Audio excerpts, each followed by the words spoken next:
Peter Turner is asking, how did you find dealing with the pressure of being the focal point of XTC as their main songwriter and steering the band's musical direction? Was it something you were comfortable with, or were there times when you were riddled with doubt about your ability to produce the goods time after time? Several parts to the answer. There's a thinker. As the touring years wore on,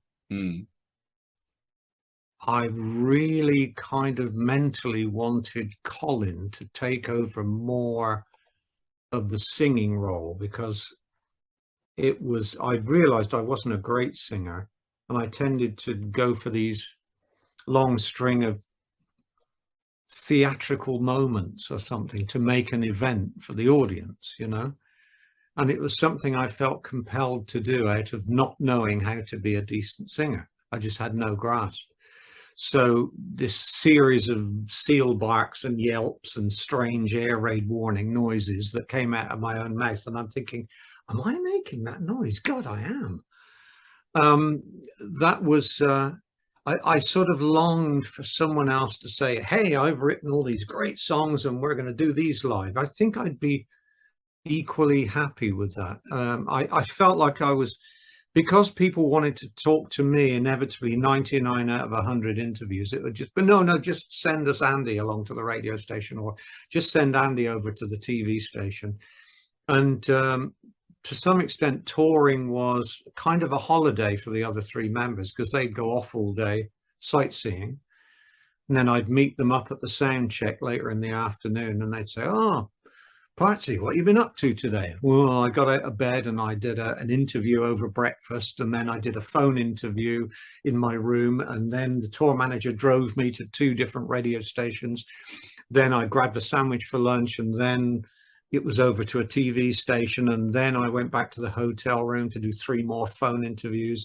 And you're exhausted by the time you get to the sound check, you know, and the lads are there saying, oh great, we went to see the monument such and such today, or we went boating up the blah blah river, or whatever it is. And I'm thinking, oh, I dream of doing that, you know.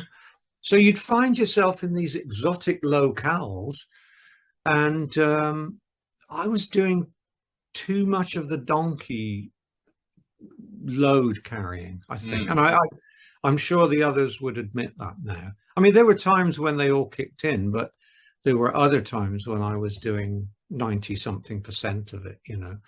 So that was very, very wearing. And then when I got, how shall we say, sober from Valium, and sober from drinking, because I stopped drinking at the latter stages of being on tour, I started to think about the situation, like, you know, that I've said this many times, but it's worth repeating. I think you stood on stage and you're thinking, wait, there's 10,000 people here tonight. They've each paid dollars a ticket. Where's all that money going? Why does our manager turn up every 4 shows, collect it all in his briefcase and go, and we don't see him for another 4 or 5 shows or whatever? And you, oh, this is where I sing my harmony bit. Then you sort of wake up, you know. But I found myself drifting off into these more awake situations. You're on stage, you're playing something, you're playing kind of almost on remote, you know, Battery Brides. You're trying to zone out and make a repetitive heaven. The landscape for Battery Brides has got to be this repetitive heaven of scanning and working a till, you know, for the people in the store. That's what I'm trying to make musically, you know, and everyone's contributing to that. Dave used to just think it was my guitar solo. Oh, how long is Party going to take with his bloody solo tonight? And it wasn't. I was trying to make repetitive patterns the same way as he's doing. So we make this thing where nothing happens. It's supposed to be a nothing happens heaven. You know, nothing happens in heaven. There are no drunken parties. There are no car crashes. There are no, you know, it's all, it just nirvana forever. I can't think of anything duller. But so I'm trying to make nirvana forever, but I'm sort of drifting away thinking, Where's all the money going? We've done a 70-date tour and I haven't seen a penny, or we haven't seen a penny. Or why are we in the cheapest hotels possible? Why do we have to travel by blah blah blah instead of blue blue blue? Why do the police get a great big bus and a swish hotel and we get a fucking broken down comma van and a travel lodge or whatever it is? You know, why do they have 5 roadies and we've got 1? You know, so you start thinking about the practicalities. I'll shut up about this because I'm going on too much. But yes, as I became more sober and more tuned to being awake, I wanted to get off the treadmill where I was doing too much of the being a performing monkey,